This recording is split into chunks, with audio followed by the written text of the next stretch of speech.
Welcome to this week's Whole Week Costa. Today we're going to talk about Unforgiven.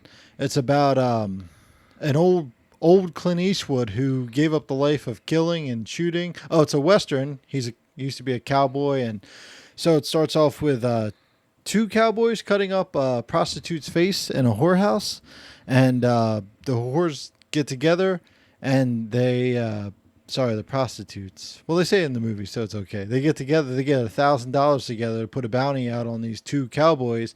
So Clint Eastwood, who's like basically old and feeble, can't really shoot straight, gets his old buddy Morgan Freeman to go after these two cowboys. But before we start, we're going to talk about today's beer table. Since it's almost 10 a.m., we're not drinking beer. It's the earliest podcast So, ever. so I have this craft iced tea I brewed yesterday. It was brewed with craft tap water, in a stainless steel pot with a copper bottom, and the tea bags are special from Aldi. You want to talk about your drink, Kev?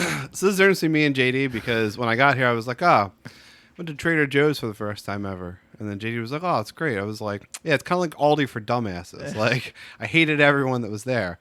But you live in a dumbass neighborhood. well, yeah. I didn't go where I live. I ended up going downtown. So it was a lot of like, I don't know. It was a lot of people that were unaware that anyone else was in the store. Yeah. We have just regular families here. Yeah. So I'm drinking the cheapest coffee from Target. So my tip is, if you go to Target, don't ever buy coffee full price. Look around. Sometimes it's in like the back of the aisle. They usually have like old discontinued coffee. So I got like, it was like a giant box for like $10, like the cost of like a regular box. It was like probably 48 cups for like $10. And then just when you find them, buy like a couple boxes, and then you wait until the next sale. We buy our coffee from, get this, Amazon. Because the cheapest possible coffee there is. Nice. Actually, we have Trader Joe's coffee in there too because we want to try different coffee. Yeah, I got some things from Trader. I feel like, so when we left Trader Joe's, I was like, oh, good, we went to Trader Joe's. Now we never have to come here again. Oh, I did that yesterday. I went to this new store called Sprouts. It was terrible. Oh, yeah. So we were debating between Trader Joe's and Sprouts. Sprouts was terrible. I had the same experience at Sprouts as you did at Trader Joe's. Okay. I go, okay, we're here. I don't have to ever come here again. Yeah, there's a Sprouts like on Broad Street that would have been closer to us actually than Trader Joe's from where we were leaving from. But yeah, so Unforgiven. Unforgiven. So it was a great movie. So what ended up happening for the last week was so someone actually broke into my car last week. So I would love to put a bounty out on someone to murder them. Would be fine with me. If that sort of thing were still okay in modern society. I hope not, because I would have bounties on me. Yeah. But so because of that, I was a little distracted. I never ended up watching the movie. And then I was like freaking out because I figured that I as soon as work was over Monday, I was going to watch it. Then I was going to come here and podcast. And like, I was okay, it's going to be a real hot take for this movie. I don't really have time to think about it, but like I can react to it. And then we ended up not, I don't know. I ended up getting stuck somewhere else. So then we tried to reschedule for Wednesday. So I watched it late Monday night. And then I had a couple days to think about it. And then Wednesday didn't work out. So now we're here Sunday morning. And I'd kind of forgotten some of the movie. And then I've been thinking about it for the last day again. So I feel like, though, rethinking about it like 3 separate times, I've been appreciating the movie more and more. It was a great movie. And I realized something as I was driving here that I think makes it an amazingly great movie. Probably why it's on the top 100 list of movies. Oh, definitely. I don't think it's as good as the Man with No Name trilogy. The like Clint Eastwood's like biggest like foray into like spaghetti westerns. Yeah, but it's still, which I don't think is actually because they're not American movies, so they wouldn't be on the list. But I just think that those are better. But this is basically an homage to those movies, except now he's an old retired gunslinger. So like they really show that through the movie. So I had very little Clint Eastwood exposure before this. I didn't watch any other full movies, but I watched parts of a lot of movies over the last few days. and I've never wanted to smoke more. Like he just, like in the '60s, '70s, like he's just so fucking cool. Like, and he always has a cigarette. I'm just like, I kind of want to smoke right now. I don't know. I think my favorite scene from the Clint Eastwood movies that I saw parts of was the one in I can't think of the name of the movie, but it's a scene where he's like riding into town, and these three guys come up to him and they like shoot like around his horse, and he like It's either for Fistful of Dollars. Fistful of Dollars. Yeah. That's what it is. And like the horse goes, and the horse like runs away. So then he like walks back and he passes by a coffin maker, and he says to the coffin maker, Yeah. 3 coffins, please. Yeah. And then he walks up and he has this whole speech with the guys. And he's basically like, oh, You apologize to me. yeah, apologize to the horse. You Like, scared her. yeah, yeah, like the speech, something like, oh, like look, guys, like I know you were just messing around. Like my horse doesn't know you're messing around. But I think it's interesting how it's done too, because they it's shot really well too, because they keep showing the reaction shots, and I wish I'd watched. I had time to go back and watch Unforgiven to see if they did any of these like tricks in this movie. But when he's talking to the guys, they have all these close-ups of the guys' faces, and you see their reactions clearly, and you see them go from like thinking he's a jackass to thinking he's trying to be funny to knowing it's like a serious thing. But then they never really show his face. Like they show him just as a big silhouette, so he's like this big intimidating presence, until like he finally delivers the line where like it's serious, and then they close into his face, and it's like just this really well done like scene. But it was pretty. Oh, and then when he's walking away, he there's actually a fourth guy there. So then he says to the coffin maker, "Oh, my mistake. 4 coffins. Yeah. Sorry." It's like basically like the attitude, like the best attitude ever. Yeah. So have you ever seen The Good, the Bad, and the Ugly? No. So The Good, the Bad, and the Ugly is the third film in this trilogy. That's one of the trilogies, Sergio Leone. It's Lee Van Cleef, who's like a big Western guy too. Like he did a lot of, and then the guy who plays Tuco, I don't know his name, but he's like another cowboy guy. So The Good, the Bad, the Ugly. At the end of it, they have this like showdown. They all want this gold. It's during the Civil War. It's actually a prequel to the first 2 movies. It's done before those 2 movies, and like this showdown, like the man with no name like shows up, and like Lee Van Cleef thinks he's a badass, and like Tuco, he's just a clown, but he thinks he's also like a good gunfighter. And they're sitting there, and they're all like, it's a Mexican standoff, like a 3-way Mexican standoff, and they're all making these faces, like grinning and everything. He's just there, like stern face. Clint Eastwood, like he doesn't like. He's the kind of guy that doesn't say, "I'm going to punch you in the face." He just punches you in the face. Yeah. So he's sitting there. He's like, "Well, I'm going to shoot these guys and kill them." So it's like a pretty good shootout. It's a very good movie too. Well, I was thinking about this on the way over, because I feel like now we're 3 movies in, and I feel like what I realized that I like talking about regarding movies, like in my head, I think like I want to have this like more technical discussion, but I think what my mind always goes to is like the historical context of movies.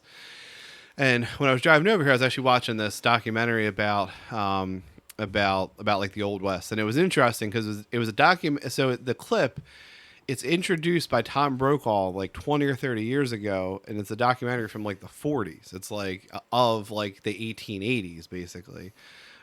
So it's an interesting context anyway, and like even back then. Even in the 40s, there's still like, this, they're already talking about like, oh, maybe like these cowboys weren't such great guys. Like, but It's crazy? what? This takes place during the same time George M. Cohan is a child. Yeah, it's true. That's true. That's pretty interesting. Yeah. Yeah. So, like this whole period's so strange, because it seems like it's this like long period, and it's really only like 20 years. Like the documentary I was watching this morning said like the sort of cowboy period was like 40 years, but I don't think that's true, because I think it's mostly like post Civil War. Yeah, it's post Civil War to like the 1900s. I think even before the 1900s, because once early refrigeration comes in, then cowboys are extinct, because the whole job was driving cattle across the western part of the United States to sell in eastern markets. So like once there's refrigeration, you don't have to do that anymore. Right. Yeah, I mean like the cowboys weren't the gunslingers that we see. Like he's like a bad guy. Yeah. The movie right off the bat tells you he's a bad guy. Like he's a fumbling farmer. He sucks at what he's doing, and they explain like his wife changed him, and then he was just a killer. Yeah. And so it's so here's the big revelation though, and this is what I was really excited about when I was driving over here, and I really wanted to talk about the rest of the movie and then get to this later, but I think it's so awesome that I'm not gonna be able to think about anything else till I say it. So I feel like the way this movie ends though is America, right? Because he's not a good guy. He's just a hard guy that like has lived his life in a way where he gets things done that need to get done. And the movie it's 2 hours of a movie, because like the end scene's like the last few minutes and the movie's like 2 hours 10 minutes long. It's 2 hours of a movie showing you that like this guy lived this bad life. Even though he tried to reform himself, he fell back into this bad life. Like he's not some hero, he's just an outlaw. He's just a killer. But in the end, you know what was needed? What? A fucking killer. Right. Because the guys he killed were fucking bad guys. Right. So this is I think this is part of how Americans see themselves, and this is World War II America, and I think so Clint Eastwood. I mean, yeah. So Clint Eastwood, I'm assuming he would have been born around the time, right? Because this is the '90s. He's already in his 50s or 60s. Actual Clint Eastwood? Actual Clint Eastwood. He was born in the 30s. 30s, right? Yeah. So he would have grown up with World War II America. So he has those ideals somewhere in his head. Right. So this is America. I think this is how some Americans think of themselves, or part of our American, story is like, yeah, like we're not the best guys. Like I think American thinks like we're like hard men who do what needs to be done, and sometimes that makes us the bad guy, because sometimes like, you just leave people alone. But then like when shit really goes down, you kind of want America there, because America's going to do the job. Like, and that's I think that's Clint Eastwood's mentality in this movie. Is you could really say, that his character is really a metaphor for America in this movie. Like the glory days of America from, again, World War II are in the past, and we idealize and, fantasize those days of like, we went in Europe, we kicked the Nazi ass and stuff like that. Like that's 50 years ago when this movie's made. But if that happens again, you know what? You're going to be glad America's here to do it again, because that's what we would do, because we're fucking America. Like I think that's the point of the ending of the movie. Well, did you half the movie doesn't even have Clint Eastwood. Yeah, it has Gene Hackman's character, which is like a former bad guy. Who's a bad guy? He's a bad guy. Who's basically a fucking Nazi, right? He's a fascist who let me explain this part. Yeah. So we get this other guy, Bill. Who's the English guy? Bob. English Bob. English Bob comes into town, and he's a gunslinger. English Bob's like an old gunslinger. He comes into town, and he has a guy writing his exploits, right? Yeah. So he has... Just like in World War II, the fucking English can't get the job done. So the American has to come in. Let me finish.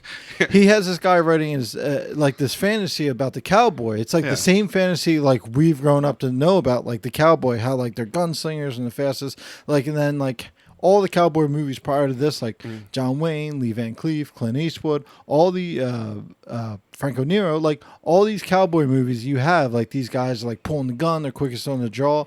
And so we have this whole like 45-minute scene about him telling the writer and like English Bob, like, look, that's not what cowboys are. Cowboys, like, it's basically like everything they do is kind of an accident, like these gunfights. And then he's explaining like what's happening, like, well, what about this time? And like Gene Hackman is going, well, here's what actually happened. Well, what about this time? Well, here's what actually happened. And then he's like explaining, he's like, well, you've heard the story about me. Here's what actually happened. He kind of like destroys this entire Hollywood myth of how badass these like cowboys are, like gunslinging and drinking and fighting. He's like, no, everything happened for like most things happen because the other guy was like drunk, or the other guy like couldn't get his gun out, or the other guy missed, and like most of the time the guns just missed, and it was like whoever put like a bullet in someone else's stomach. And then at the end, like you see this Munn, I think his name's Money. William Money, yeah. William Money, Yeah. who's like this myth, this hero, like, oh, he killed all these men. And then at the end, he uses superpower, alcoholism, Yeah. and like he kills all these men. Like he did, like he Yeah. knows, like it's muscle memory. Once he gets drunk, Yeah. his muscle memory comes back. He drops to his knees and he shoots everybody because people were aiming for, this center mass, and he knows that if he drops to the floor, he's not going to get shot. Like that, like when you watch at the end, when you watch him drop to the floor, you're like, wait, he just dropped to the floor. Oh, he dropped to the floor because everybody's shooting at the torso and the head and everything, and he dropped to the floor. No one can shoot him. It's like, it's kind of like unhonorable, like dishonorable. Yeah. Like the way, like you think about these cowboys, like, all right, back 10 paces and you fire, like this myth is cowboy. Like, no, he has no honor at all. He shoots an unarmed man with a shotgun, and then he shoots Gene Hackman, and then he shoots like all these other guys. But Gene Hackman was a Nazi, so it didn't matter. Yeah, he ruled with an iron fist. But and it's just like every one of these guys are just bad guys. Like, you don't feel bad for any of them. Except for Morgan Freeman. Morgan Freeman's character. This is the only person you feel bad for because he was tortured. But if he got shot in a shootout, you wouldn't even feel bad for him because they explain, like, oh yeah, like William Money goes to his house and he's like, you need my help? He's like, yeah, I'm also a bad guy and I've also killed a lot of people. Like they tell you, right? They're not good guys, so you don't feel bad for them. Yeah. Another theme in the movie, I thought too. So opposites of Guess Who's Coming to Dinner, where we talked about that part of the theme was that the younger generation was better and more tolerant versus the older generation who had all these hangups. I think again an older Clint Eastwood, really the opposite message, because William Money, Morgan Freeman's character, they're sort of real guys who really did this stuff, that people talk about, and obviously there's frauds, who are English because, we had to save the English. Then the kid, he's a fraud. Yes, that's what I mean. So the younger generation who, is just trying to be like these older guys, but he's really not. He like gives himself a nickname, to like market himself. The Schofield kid. Yeah, he's like one of these fucking like Instagram models, basically. Like he's only as famous as he says he's famous, and really has no talent or skill and really has never done anything in life, because that's the younger generation, right? The World War II generation, they beat the Nazis. The younger generations, what do? They got beat up in Vietnam. They, arguably won in Korea. I don't condone this speech. Yeah, but I mean, for like, I'm not saying for nowadays, but for like from a guy that grew up during World War II. I mean, you have to think there's some guys that think this.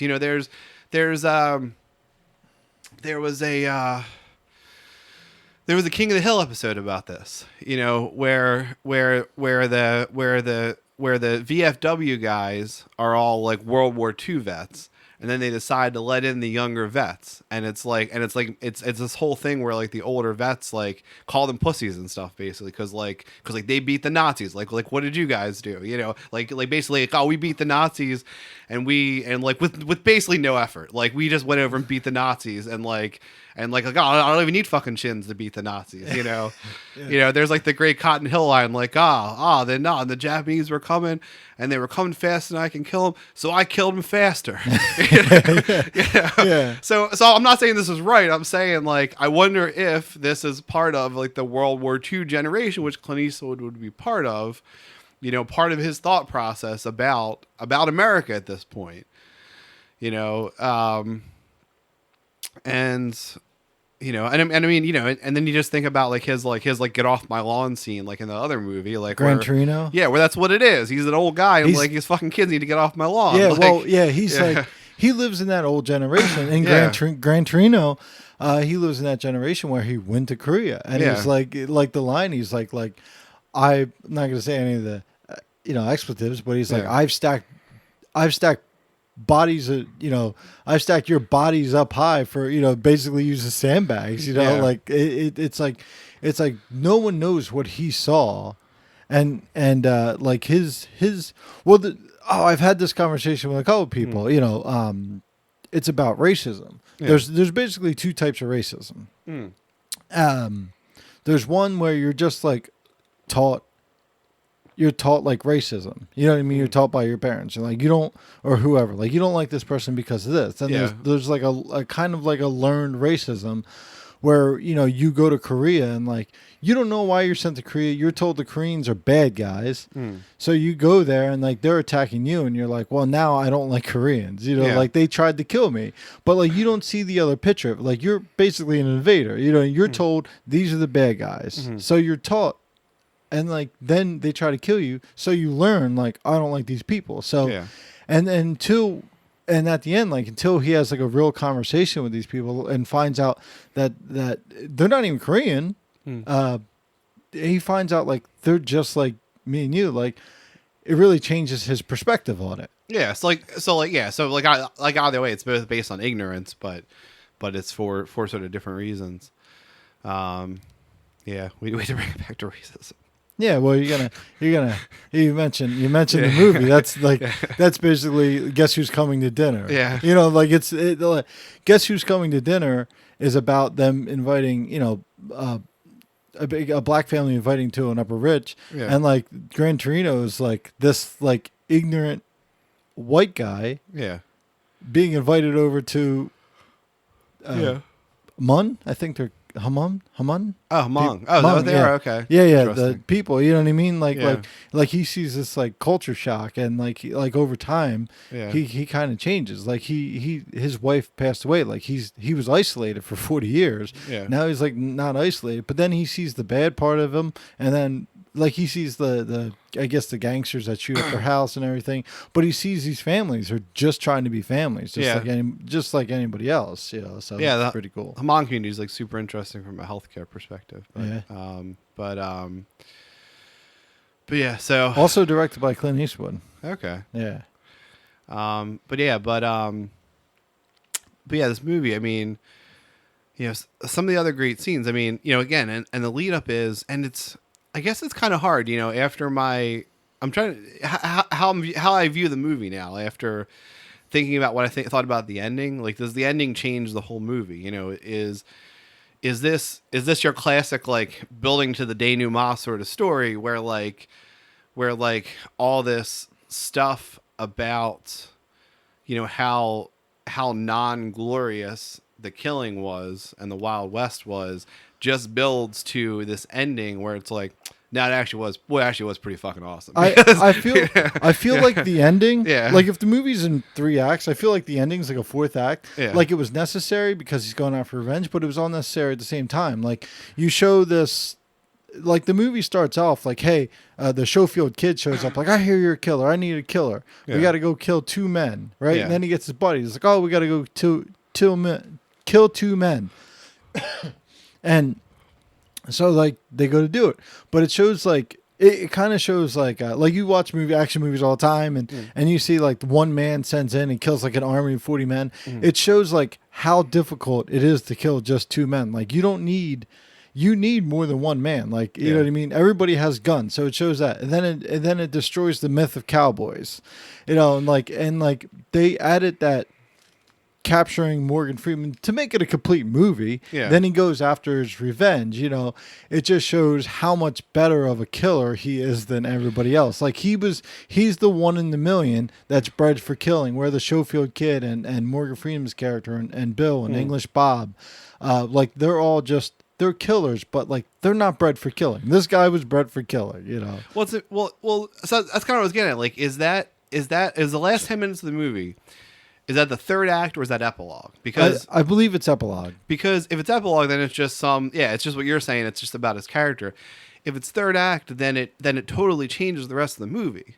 Because then the point of the whole rest of the movie is just to subvert the expectation that the Wild West is great, and then the third act then says the Wild West was pretty fucking great. I feel the other way. Like the Wild West, yeah. I think it went the other way. The Wild West sucked. Well, that's what I mean. That's what most of the movie's telling you.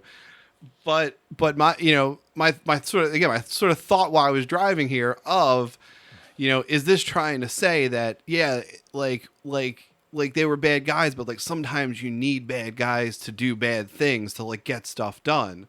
Like, is that the point, or is the point what you think for the whole rest of the movie that we're subverting the expectations of like the Western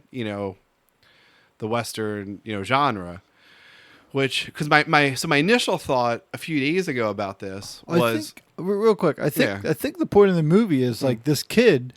He wants to be a killer, and then when he finally kills, he realizes it's, you know what I mean. Yeah. This having a reputation for being a killer isn't as great. I mean, everything is glorified. Cowboys, being a killer, being a bounty hunter, everything's like glorified up until that point where like everything Clint Eastwood does makes it seem like that kind of sucks. Like being a killer sucks. Being a farmer sucks. Like trying to change your life kind of sucks. Yeah. Like getting your old friends kind of sucks. Being a cowboy, being out in the rain kind of sucks. Like everything's glorified, but everything Clint Eastwood shows us every day of his life kind of sucks. Like it shows how hard life was in the Wild West. Yeah.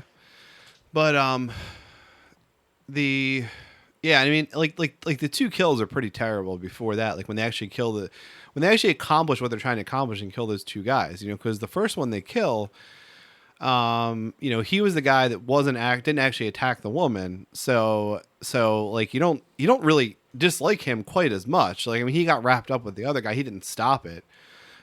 He seemed like a half decent, like because he tried to make up for it. He tried to make up for it. Like here's my best horse. Like please.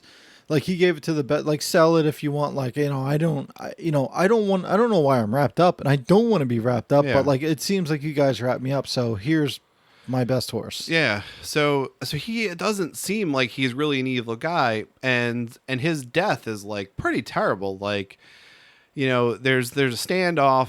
They shoot him, and they don't kill him when they first shoot him. So then he's trying to crawl away from the rocks, and like all his friends are kind of pussies and aren't really fighting back, and they're just like trying to cheer him on to like get him to get to safety.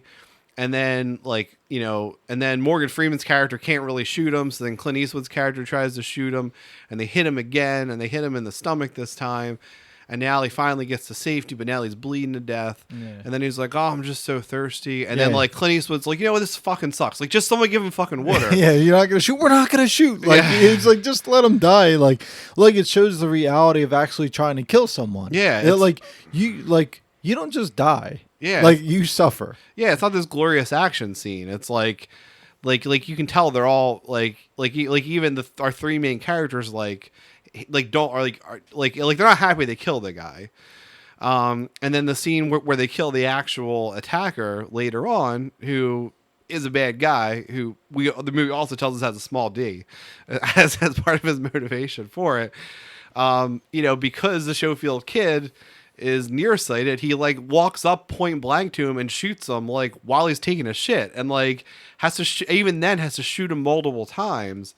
And it's like this, and the guy's still suffering, like pooping. It's like this totally not glorious kill, and that's what I don't know. So my initial thoughts when I first watched the movie, so if we did just do this hot take a few days ago versus actually thinking about it, so there's this big movie channel that talked about the like the DC extended universe. Real quick, yeah. Do you think that the second kill? Yeah. Do you think like his horse would be lifted?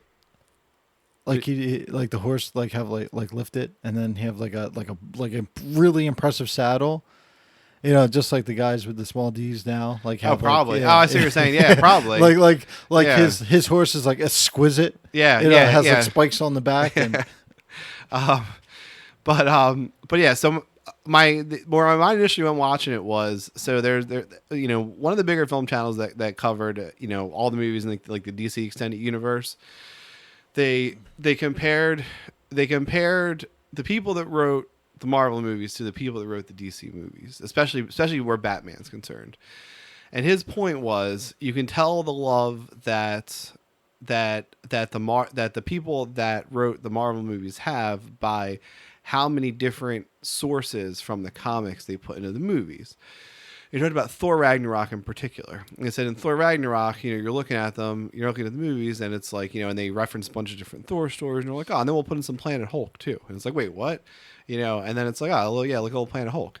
So because like they clearly they took the time to really understand the characters, or like already understood them and like really loved these characters, versus, he listed, and I don't know the comic books well, so I'm taking this guy's word for it, but he listed out some of the the source material for the current Batman iteration in the DCEU, and his at least opinion on it was that the sources were basically like, if you looked on Google, like top 5 Batman comics, like it was those top 5 comics, and his thing was that they take a lot of inspiration from like the Dark Knight stuff, where Batman is, it's an older Batman who is in a harder world where there's like, the criminals are harder, and and it's and it's a very different Batman. well, the Dark Knight comic series, Yeah. the run, Yeah. it's awesome. Yeah. It's like really well written. But this guy's point was like, the Dark Knight comic series is supposed to be a subversion of the older Batman tropes. He kills. Yeah, exactly. It's a subversion of the older Batman trope. So like in order for you to appreciate the Dark Knight, you really need to already appreciate the older Batman stories, and then the Dark Knight's mind blowing compared to those. So that's kind of how I felt watching this movie, because I haven't watched a lot of or any older really Western movies. So I felt like the DC comic writers, or the DC movie writers, watching this, like, okay, I get that the point of this is to subvert older Western tropes, but I don't know those tropes well enough to really appreciate it. It's like, so I'm definitively missing things in this movie. I don't think you picked up on a lot of things. Yeah.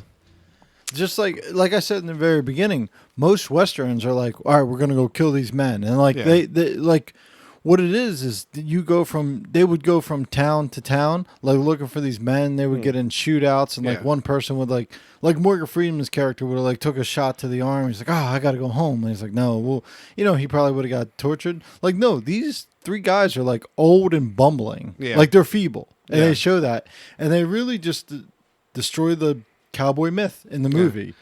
But again, does it build the American myth? Because this is the American myth. We're not the best. We're not the strongest. We're not the smartest. We just always fucking win. Like that's the American myth, right? Like, and I always think about it in the context of video games too, because I feel like in most like RPG space games, like the human race is always that. Like, I guess because they're made in America. One of our, like, most countries are stubborn, but we're stubborn to the point where it's like look at the space race. Yeah. They're like Kennedy's like, by the end of this decade we're gonna put a man on the moon, and everyone went, you know what, we're gonna put a man on the moon, and like NASA and people go, we don't have any of the technology, and people were like, invent it, and then we're like, engineers like, okay, we'll invent it, like what base do you have? And like the Russians are like beating us like hand over fist, like putting like Yuri Gagarin in space, putting Sputnik going around the Earth, like flying, just doing all these things, and people are like, all right, well, that sucks, but guess what we're gonna do? We're gonna put a man on the moon, and like people like laughing at America, and then like 1969, we're like, ha ha ha, we walk on the moon, and you got to think about everything America did up until that point. You know, like stealing Nazis from Russia, stealing scientists from Russia and the Nazis. You Yeah. know, like the rocket science, the V2 the rocket. V2 rockets. Yeah. Like we took all that. We took everything we possibly could from the rest of the world, and we went, we're gonna do it. We don't care. Yeah. And it's like we invented, MRIs. Basically computers how you see them today. Like new fields of mathematics. Like everything we could possibly do. Like we started from a base. We started from a line. Like by the end of this decade, we're gonna put a man on the moon, and we did it. Yeah. We didn't know what we were gonna do, and we stumbled and we fell. It didn't matter because we're American. Yeah, So- we stumbled and we fell, and we got back up. We lost a lot of lives. Yeah. We did it. It just takes a hard man to do a hard job. Exactly. That's what I mean. I think that might be the point of this movie. Yeah. I don't know. This is also, like I said in the beginning, Yeah. a superhero movie. Yeah. His superhero is alcoholism, Yeah. which is actually I only watched one season of it. Yeah. It's called Tin Star. It's on Amazon. It's with Tim Roth, and he's like this cop from London, but he took over as like the head police chief in a Canadian town, and like there's this weird stuff going on and all this like oil drilling, and the Indians don't like them, or sorry, Native Canadians, I guess. Yeah. I don't know what they would call them. up yeah. And other people don't like it, and then like the corporations are coming in, and like there's murders, and like people are trying to murder him, and like he goes to AA meetings, and then like his superpower is alcoholism. Like he drinks, Good. and like he like solves these crimes, and he gets in fights, and he shoots people, and then he like blackouts, and he wakes up, and you're like, oh wow, his superpower is alcoholism. It feels like it's like a Sherlock Holmes ripoff, sort of, because that's sort of the point of that character.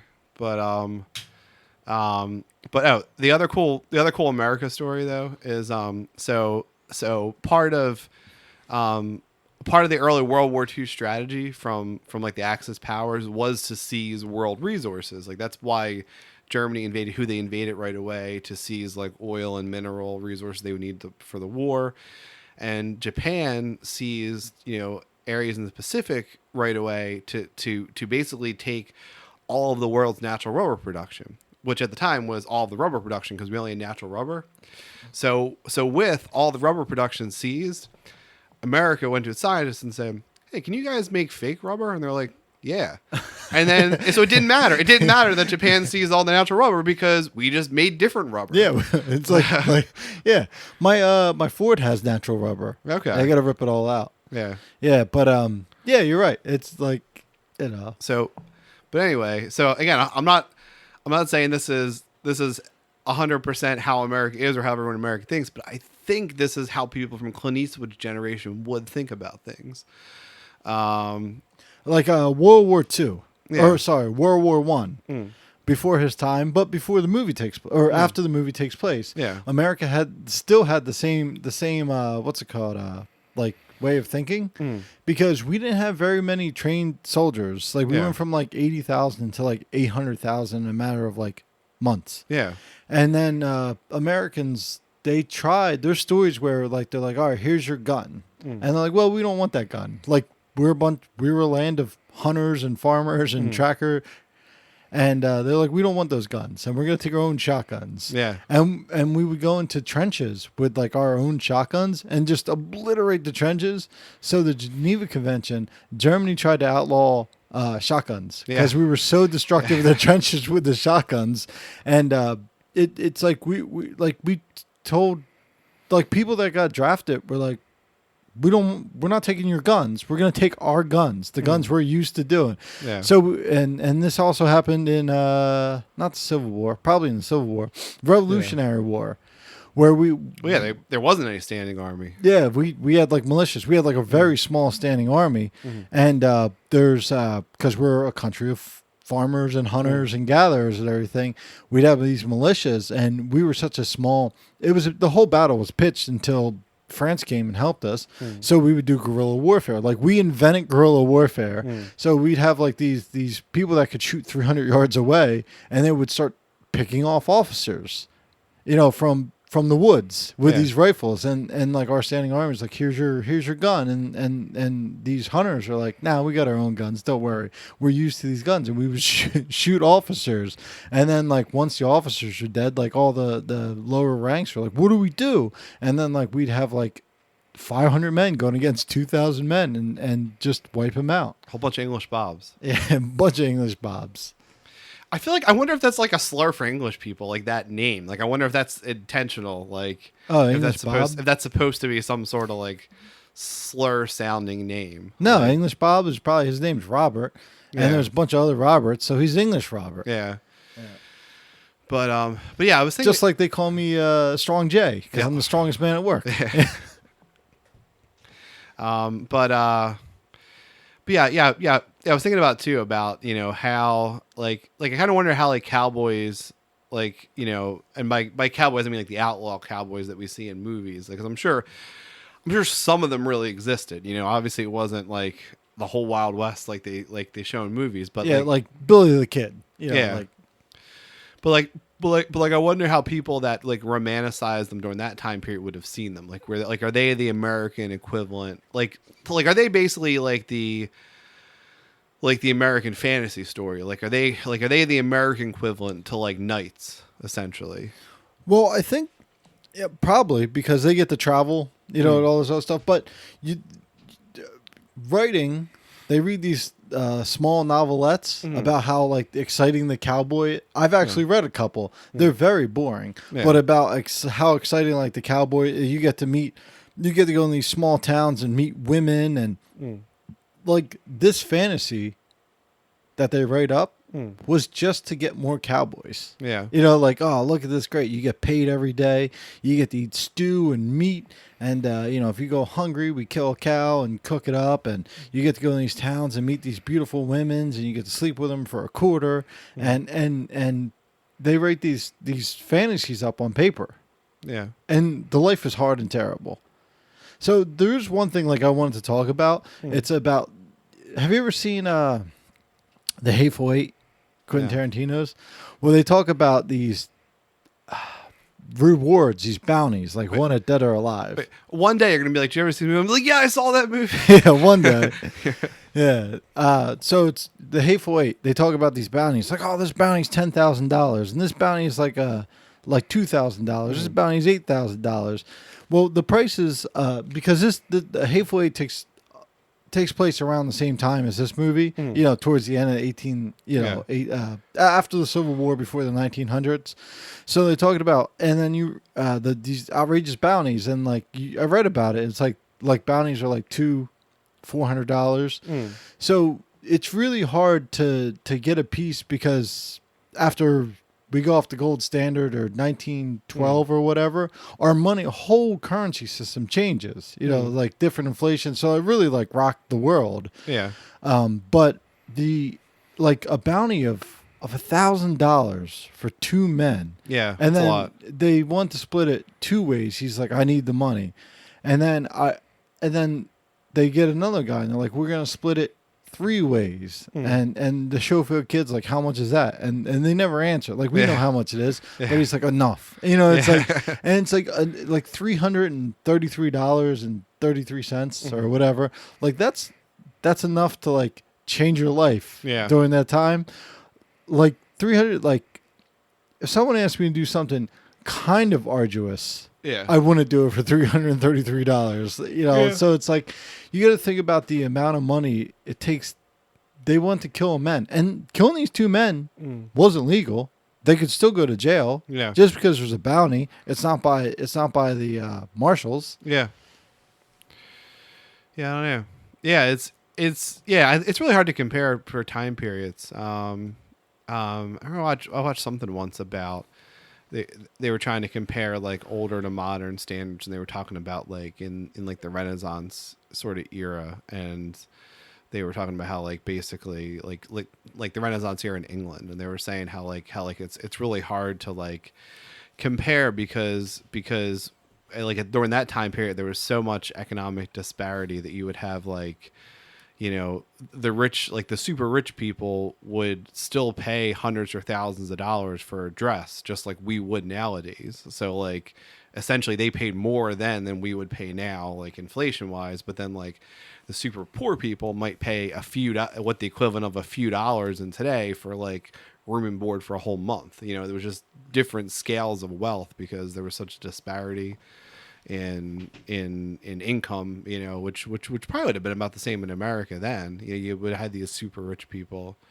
and these super poor people. But Have you watched Chernobyl on HBO? now I do want to watch it. Though. Yeah, it's very good. So no spoiler. Yeah.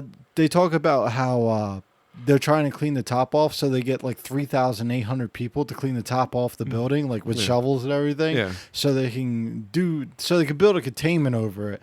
So it's like they can't get robots because the radiation keeps killing people. So these guys have to go out there 90 seconds at a time. So they finish cleaning off the top, and they're like, "You will all receive a bonus of 800 rubles." Yeah. So I look it up. Like today's money, 800 rubles is $12.50 American. Wow. $12.50 American.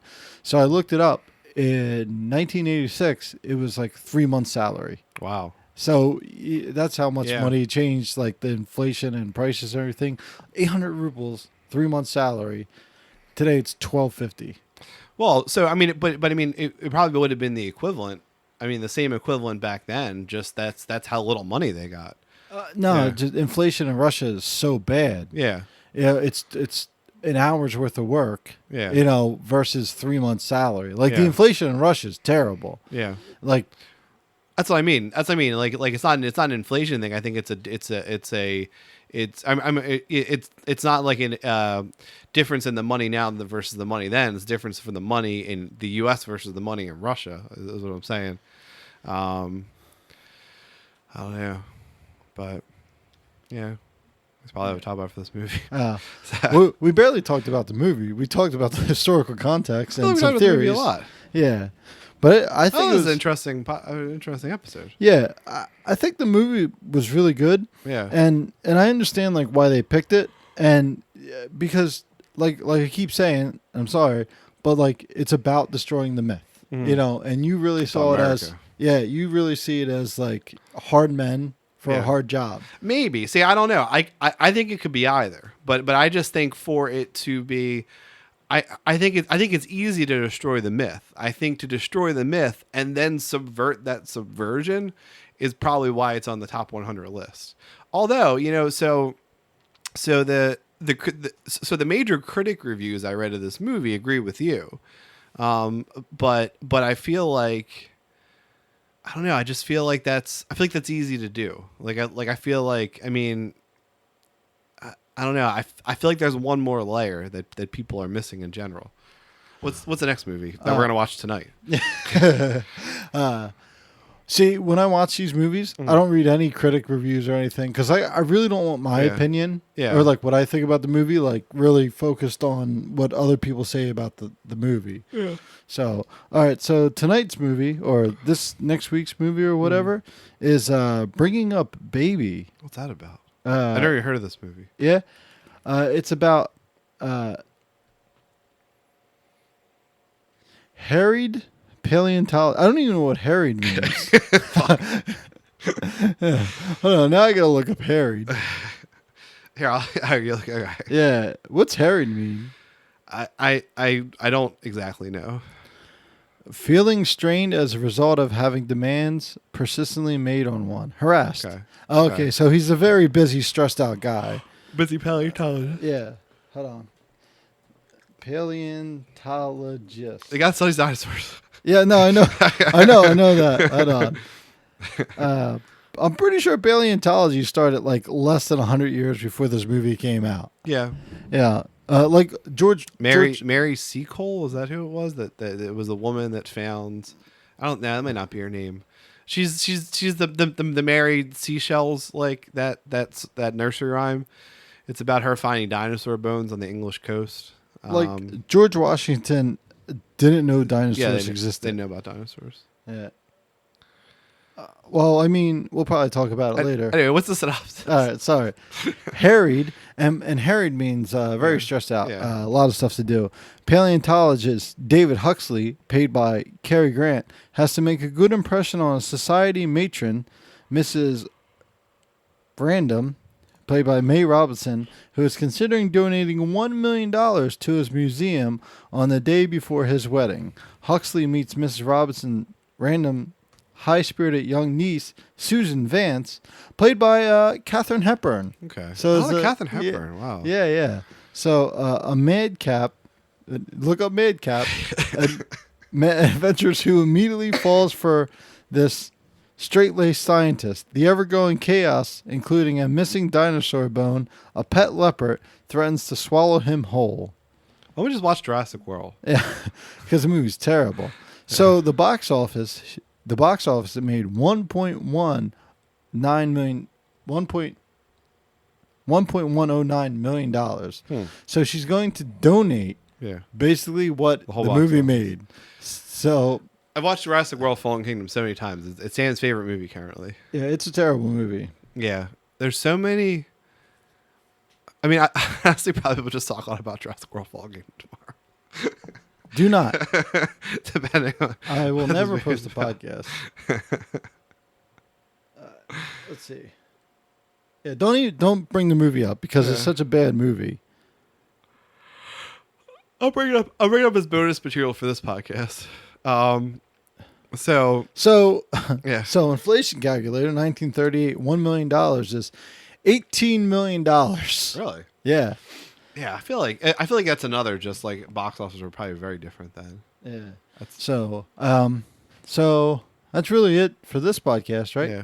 Yeah. So if you guys want to hear about Jurassic World: Fallen Kingdom, write it in the comments, and I'll make just a solo episode about Jurassic World. Yeah, we'll post it on YouTube. It'll be terrible. Yeah, it'll get negative views. I didn't even know that was possible. No, people like to hear people complain about things they don't like. That's mostly what I watch on YouTube. Oh, you complain about Jurassic World? Yeah. Because if you say anything's good about that movie, no. Oh, okay. No. The movie's terrible. Yeah. Hey, I think this is the first time we ever agree on a movie that a movie's terrible. I think so. So that's it for this week's Whole Wheat Costa. Thanks for listening.